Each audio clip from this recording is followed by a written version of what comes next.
اللہ الرحمن الرحیم الحمدللہ رب العالمین والصلاة والسلام علی سید الانبیاء والمرسلین۔ معزز صافی بھائیو، آپ کو بلانے کا مقصد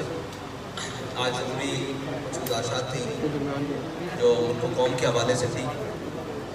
اور وہ جو گزشتہ تقریباً 1 سال سے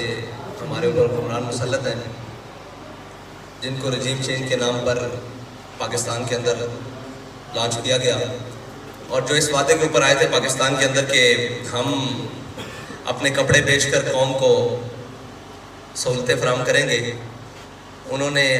اپنے کپڑے کیا بیچنے تھے بلکہ قوم کو جو فطری لباس پہنایا گیا ہے، یعنی کہ ماس اور گوشت، وہ بھی نوچنا شروع کر دیا ہے۔ اور جن کے دعوے بلند و بانگ تھے کہ اسحاق ڈار صاحب پاکستان میں آئیں گے اور پاکستان کی معیشت اس رو میں بہنا شروع ہو جائے گی کہ یہاں ہر کوئی خوشحال ہو جائے گا، یہاں 2 وقت کی روٹی لوگوں کو آسان ہو جائے گی، غریب خوشحال ہو جائے گا،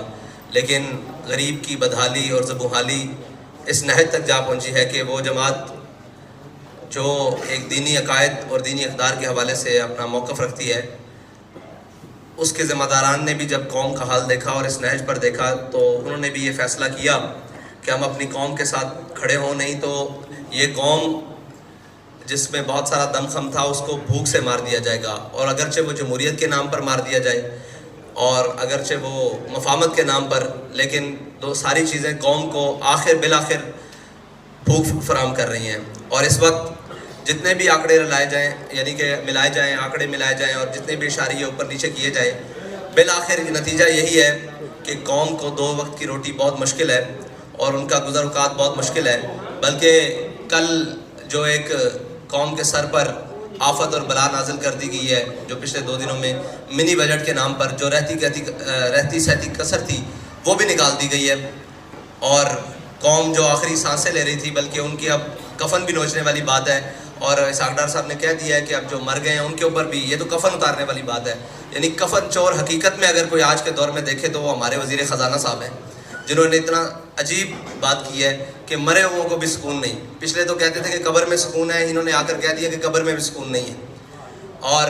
یہ ان کی معاشی پالیسیاں ہیں کہ انہوں نے بجائے اپنے شاہی پروٹوکول اور اخراجات کم کرنے کے، بجائے کہ سرکاری اہلکاروں کی جناب مراعات کم کرنے کے، بجائے کہ اشرافیہ کے اوپر کوئی جناب بوجھ ڈالنے کے، انہوں نے آسان سا کام ڈھونڈا ہے کہ وہ بجلی، تیل اور گیس کی قیمتیں بڑھا کر قوم کا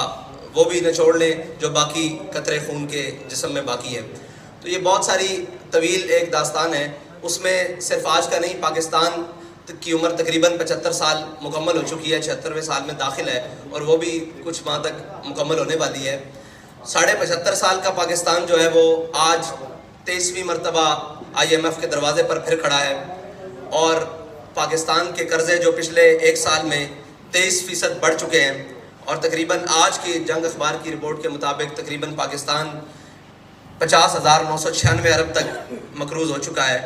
اور اندرونی اور بیرونی جو واجبات ہیں، قرض ہیں، وہ ایک علیحدہ ہے، اور مہنگائی جو تھی وہ 12.3% تھی پچھلے سال، اور جو اب بڑھ کر 25.3%۔ یہ سارے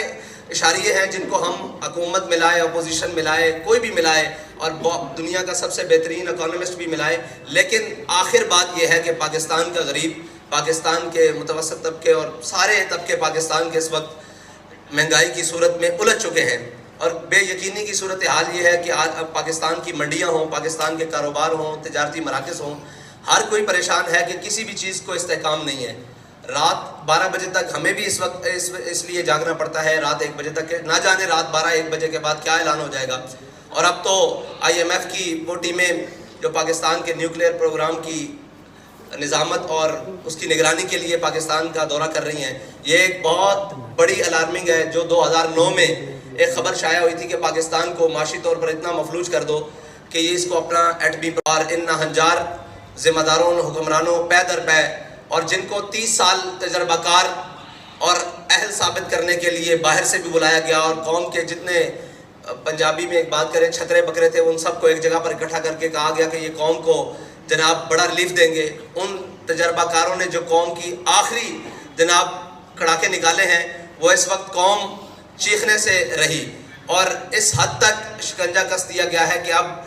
اگر کسی غریب احتجاج کی طرف سوچتا ہے تو وہ کہتا ہے کہ احتجاج تو کر لوں گا لیکن شام کو اپنے گھر میں کیا لے کر جاؤں گا. اس حد تک قوم کو نچوڑ دیا گیا ہے اور اس حد تک قوم کو لے جایا جا چکا ہے. اس پر ہم نے کہا تھا کہ آپ نے جتنا بھی مہنگائی کی ہے آپ رک جائیں, یہاں پر پیٹرول کی قیمتیں نہیں بڑھائیں. لیکن انہوں نے بضد ہو کر اور صاف ظاہر ہے اپنی عیاشیت کم کرنے کی بجائے یہ بوجھ قوم پر ڈالنے کے لیے انہوں نے پیٹرول کی قیمت پھر بڑھائی ہے. اور اس میں ہمارا اعلان یہ ہے کہ ہم آپ کو پھر 72 گھنٹے کا الٹیمیٹم دے رہے ہیں اور ہمارا یہ آپ سے مطالبہ ہے فی الحال کہ آپ یہ پیٹرول کی دی ہوئی قیمتیں واپس لیں, ورنہ 72 گھنٹے بعد ہم وہ اعلان کرنے پر مجبور ہو جائیں گے جس کے لیے تحریک لبیک پہلے بھی جانی جاتی ہے. تو ہمارا انشاءاللہ وہ اعلان بھی 72 گھنٹوں بعد آ جائے گا, اس کے لیے میڈیا کی ضرورت نہیں پڑے گی, ہم انشاءاللہ اعلان کر دیں گے. آج اس لیے بلایا گیا ہے کہ ہو سکتا ہے بعد میں یہ کہیں کہ جی ہمیں وقت دیا جاتا, ہمیں یہ کیا جاتا. آپ کو 72 گھنٹے کا حکومت پاکستان کو تحریک لبیک پاکستان الٹیمیٹم دیتی ہے کہ 72 گھنٹے کے اندر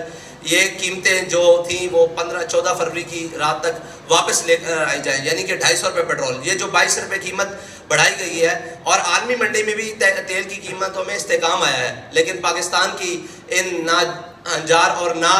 جو بظاہر تجربہ کار ٹیم ہے اس نے پاکستان کے وہ سارے معاملات, اور لوگ کہتے ہیں جی کہ خریدا ہوا مہنگا ہے, تو اگر خریدا ہوا مہنگا ہے تو آپ حکمران کس بات کے ہیں,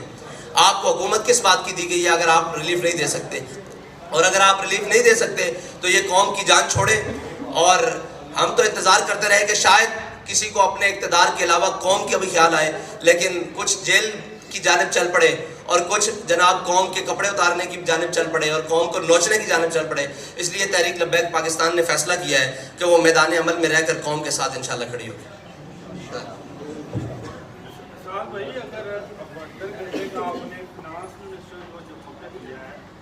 اب اگر نہیں ہوتا تو کیا پھر آپ کو نیا مارچ کرنے کا یا کوئی تھریٹ ہے؟ جی نہیں, یہ تھریٹ نہیں ہے, ہم نے الٹیمیٹم دیا ہے. اس کے بعد تحریک لبیک اپنا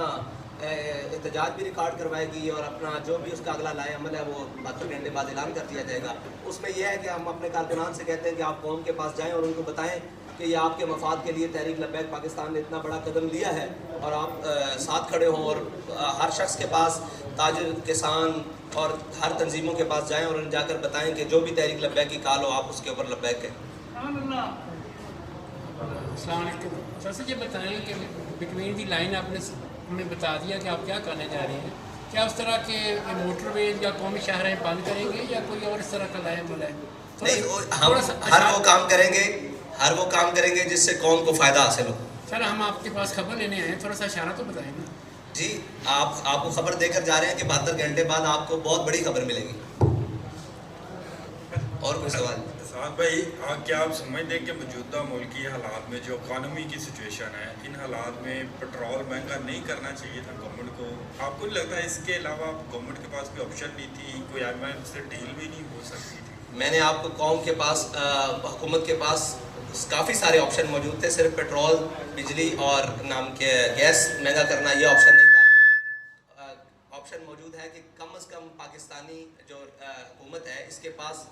1.25 لاکھ کے قریب گاڑیاں ہیں جو استعمال ہوتی ہیں, اور ہر گاڑی کا جو ڈیلی کا پیٹرول ہے وہ 50 لیٹر سے اوپر استعمال کنزمپشن ہے. تو یہ اگر اپنی شائع خرچیاں کم کر دیں اور مریم نواز صاحبہ کو اگر ڈپٹی وزیر اعظم کا پروٹوکول ختم کر کے 1-2 گاڑیوں پر گزارا کرنے پر کر دیا جائے تو قوم کی بہت ساری بچت ہو سکتی ہے. صاحب بھائی, ایک میرا سوال ہے کہ 10 مہینے ہو گئے اس گورنمنٹ کو, اور جس طرح پیٹرول انہوں نے آپ کے ساتھ بھی بڑھایا تھا اس وقت آپ نے پروٹیسٹ نہیں کیا, کوئی اعلان نہیں کیا, نمبر 1. نمبر 2, اب یہ جو آپ 72 گھنٹے کا ٹائم دے رہے ہیں, اس کے بعد کیا پورے پاکستان کے روڈ بلاک کر دیے جائیں گے اگر آپ کی بات نہیں مانی جاتی؟ جو بھی ہوگا انشاءاللہ وہ آپ کے سامنے ہوگا اور قوم کے مفاد میں ہوگا, قوم کی مشکلات کے لیے نہیں ہوگا. اور جو پہلے اعلان نہیں کیا تو یہی بات ہے کہ اگر ہم پہلے اعلان کرتے تو آپ کہتے کہ جی گورنمنٹ کو دیکھنے نہیں دیا گیا, ان کو چلنے نہیں دیا گیا, ان کو ہم نے پورا موقع دیا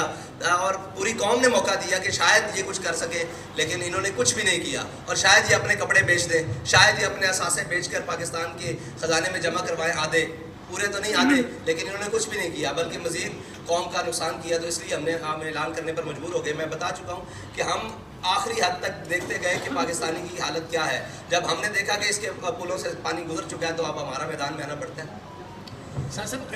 یہ حکومت سے اگر آپ بچت کی توقع کرتے ہیں تو اس کے اقدامات بھی یقیناً کوئی نظر آنے چاہیے. ان کے تقریباً 100 کے قریب وزیر ہیں, پہلے 70 تھے, پھر آہستہ کرتے کرتے 100 ہو گئے. آپ پہلے اقدام کے طور پہ ان سے مطالبہ کرتے ہیں کہ 100 جو وزیر ہیں یا مشیر ہیں ان کو برطرف کر کے جو ان کی بچت ہے وہ قوم کے لیے کی جائے؟ جی آپ 100 وزیر رکھیں لیکن جو ان کے اخراجات ہیں وہ زیرو کر دیں. برائے کرم 200 رکھ لیں مشیر لیکن جو ان کے اخراجات قوم کے ان کے اوپر خرچ ہو رہے ہیں وہ کم کر دیں اور وہ زیرو کر دیں اور وہ قوم کے میں کر دیں. تو ہمیں اس سے غرض نہیں ہے 500 مشیر رکھ لیں. ضلع شاہ صاحب آخری آپ رہنے دیں باقیوں کو بھی موقع دیں. جی باقیوں آپ کا کچھ سوشل میڈیا کرنا چاہیے. میں صرف ایک آج جو سچویشن چل رہی ہے عمران خان بار بار ڈیمانڈ کر رہے ہیں 90 دن میں الیکشن کرائیں اور قبل از وقت الیکشن کی بھی بات کر رہے ہیں. کیا آپ چاہ رہے ہیں کہ پاکستان میں قبل از وقت الیکشن ہو جائے؟ بھائی پاکستان میں الیکشن وقت پر ہونے چاہیے. یہ ہم پہلے بار بار اعلان کر چکے ہیں. پاکستان میں الیکشن وقت پر ہونے چاہیے لیکن اس وقت پر نہیں جب تک کوئی پاکستانی زندہ ہی نہ بچے اور سارے غریب پاکستانی مر جائے. یہ ہم کہہ رہے ہیں کہ پاکستان کے الیکشن وقت پر ہونے چاہیے لیکن غریب کو زندہ رہنے کے لیے موقع دینا چاہیے تب تک کے لیے. بہت شکریہ.